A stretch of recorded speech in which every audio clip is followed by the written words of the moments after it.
The thing about gratitude is you have to feel into what the emotion is behind what you're grateful for. So slow the process down. It's not fun, but write 3 things. Take 30 seconds and just like feel where you noticed the gratitude in your body. Do you feel it in your heart space? Do you feel maybe in your cheeks you're smiling a lot? Like when you think about, if you're grateful for your daughter, visualize a memory you've had with her, or visualize a memory you want to have in the future. Because what it's going to do, first off, it's going to soothe your body a lot more. So you're just going to feel better. But what it's also going to do is it's going to just send that energetic signal. It's almost like a little mini prayer. It lets you call it into the future, but it also helps you appreciate and notice, even if you are going through hell on earth, you're going to notice some other moments in the present, and it's going to shift your perspective to where that light can still come back in. 100%. Well, again, as I've gone through my journey of life, like, in older I've gotten, it's amazing how we don't always have to like the things we're grateful for. Like, I look back, all the things that I'm now grateful for in the middle of it was absolute torture and hell. Yeah. But I'm like, okay, well, now I wouldn't show up as who I am today if I hadn't gone through that just absolute turmoil, you know? And that's, and so, like, I think that's a great, and tying this back to, like, pickleball in some way is the sport just continues to explode. Something that I'm thankful for and grateful for is just to be on the forefront of a sport that continues to just expand beyond the U.S. globally. Like, the PPA right now is in Australia. And that's something a year ago that probably wasn't even being discussed. It's like, who knows where the sport's going to be 12 months from now? It's wild. And just think of, like, the friendships that we'll all possibly have a year from now, 5 years from now, because of pickleball. So, like, a simple thing that we could be thankful for is the sport. Maybe it's not pickleball. Maybe it's tennis. Maybe it's not a racket sport. But whatever that sense of belonging and community that you have, like, that's something. Life could be upside down, but that's something to be thankful for. Yeah. I mean, I think to just kind of, like, wrap it up and just bring it full circle here, like, we started the podcast kind of talking about how we met, right? We met because of a pickleball court.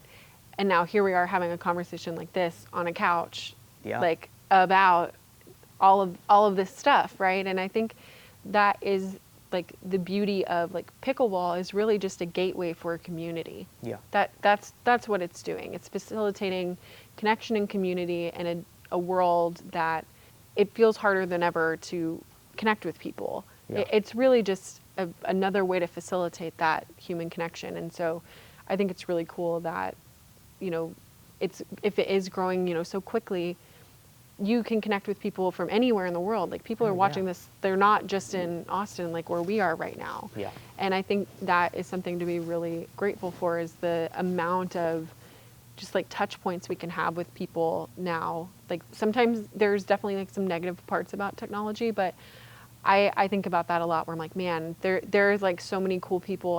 I've made friends with people that live in other countries, and you're kind of like, I've met them in real life after we've met on the internet, and you're like, are they going to be as cool as they seem in the DMs? And they're usually cooler. Even cooler, yeah. And but it can be that genuine when you show up with authenticity, and I think that's one of the things, like, your channel and just the pickleball sport in general, it's allowing people to find a way to connect in a way that feels authentic to them.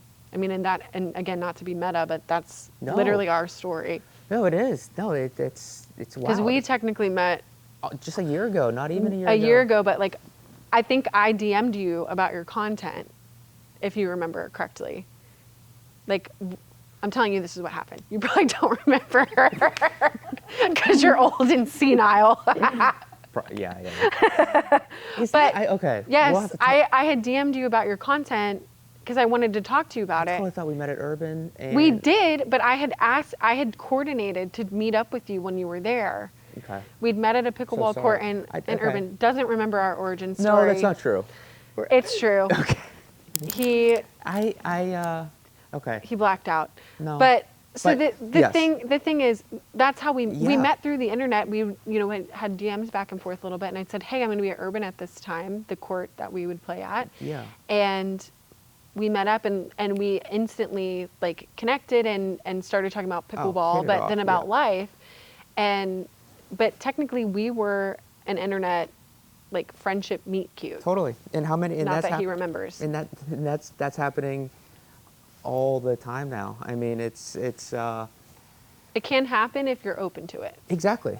And I'd be the first to say, like, I mean, my journey in, like, let's say the social media world, it's really still like a baby, like, just a year ago. And I'd be the first to say a couple years ago, I would talk probably negatively about all things social media and content. What's the purpose? What's the need? And that clearly that perspective has changed because I see the endless amount of good that it can do, the impact it can have. Yeah. And like if we go through hard times, like Kendall has shared, I know I've shared on the channel some of the the dark times I've gone through. Like why, like this is where social media is a blessing to be able to reach many people, and if it touches one life, like, oh my gosh, that's how fulfilling is that? Yeah. I'm super thankful for my 9-to-5 job, and that's fulfilling in a lot of ways. But nothing is more fulfilling than like getting a comment from someone who shares like, man, what you said there, like that changed the way I thought, or that really helped me approach this conversation a little differently, or I was always kind of on the fence a little bit about like my faith. I was brought up in it. Now I want to dig a little deeper and just explore more. Or hey, would you be down to have a conversation about something? Like, and the answer is yes. Like I'm doing this nothing more than to really just share my faith, because I know if I got through some times that at times I didn't think I'd get through, like I want to be able to help others who may be on the fence of like, yeah, I don't know if I'm going to see tomorrow type of thing, and No. so. Yeah. One thing for me is like I've been creating content a lot longer on the internet, like probably about 5.5 years. So I'm like, aw, baby creator vibes. Yes, totally. I'm learning as I go. But the thing here that I think is really important is you get to carve out a little space in the universe that is exactly how you want it to look. Yeah. And this is something that, again, that whole idea of like not enoughness, or like, do you believe in who you want to be? So many people approach it as, what's the market? What's going to get people to like and follow or whatever? Yeah. That's one way to do it. Or, and this has served me really well, I've decided this is what is important to me. This is what I want to talk about. This is what people are interested in, that really resonates with me, that I get excited about. And that is the secret to what attracts the type of people that you want to work with. So you get to kind of have this say in like, no, this is what I want this content to feel like, and I want to feel like myself as I do it. That's the thing. People resonate with authenticity more than anything else, especially now. Yeah. And so you get to kind of decide what you want that to be or not be. Exactly. And you get to experiment and you get to iterate. But that is part of that's just like tale as old as time. That is the creative process. Yeah. Well, I mean, the theme here, as we all know, it's racket sports, it's faith, and it's breakthrough.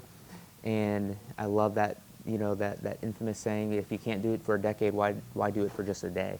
Mm-hmm. And I have that, as I started the channel, like that's the mindset, like that racket sports, faith, and breakthrough are like a part of me. They're a part of my DNA. And, I just want to, if it helps someone, have a little more faith, get through a tough time, learn a little bit more about like pick up a racket. Pick up a racket for just simple mental health reasons, physical health, like then I could feel very just so fulfilled and satisfied. More Yeah. so than anything else outside of parenting. Yeah, Really. a day well done. Yeah, like it's just so, yeah. Hey guys, thanks for watching. Thanks for staying till the end. Thank you, my friend, for being here, being a part of the conversation. I know I have a lot of takeaways to instantly start, practicing in my life, to continue to just grow in faith, when life is lifing and we're facing some adversity, how to, overcome those challenges, shift the mindset, be more positive, practice the gratitude, and those sorts of things. So Thank you for being here. Is there anything that you want to share with the audience? Yeah. So if you like kind of, I'll say my general vibe, the things I tend to talk about, I do have a newsletter called Wallflower Fridays. It's primarily where I talk about how you can tell more stories that sell, but I tend to bring in a lot of storytelling. So not just like the Mary story we talked through, I talked about movies and other things if you're looking for the kind of wisdom that we've talked about here today. But if that's interesting to you, you can sign up for the newsletter at wallflowerfridays.com. Thank you. That's it. And always remember, your breakdown can always be your next breakthrough. We'll see you next time.